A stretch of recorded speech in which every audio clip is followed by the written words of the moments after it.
Most Americans don't like their presidential candidates. That is the subject of this evening's Talking Points memo. Since 1984, there has never been more negativity about folks running for president than there is today. According to a new Washington Post ABC News poll, both Hillary Clinton and Donald Trump have 57% rating in the unfavorable category. CBS poll, Trump's at 55% unfavorable, Secretary Clinton 52%. Wall Street Journal NBC poll, 58% don't like Trump, 54% don't like Hillary.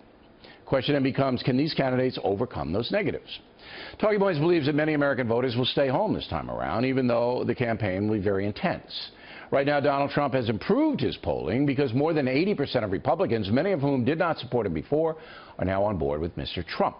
That support driven in part by a loathing for Hillary Clinton.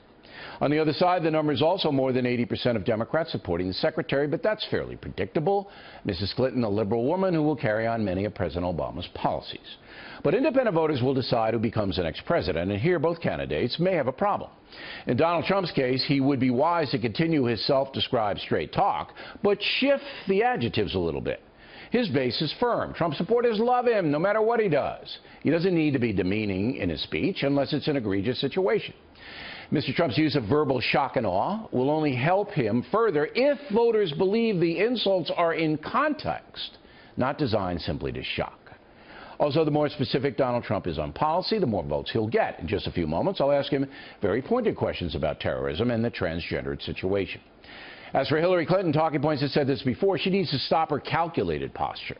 There's no reason Mrs. Clinton should not debate Bernie Sanders on the Fox News channel. As we said last week, although she has the nomination locked up, she'll reach millions of independent voters in that debate, and she'll need them in the general election. Also, Mrs. Clinton should answer questions from people like me, not just sympathetic journalists. Summing up, independent Americans have the power this time around, and both candidates should realize that. And that's the memo.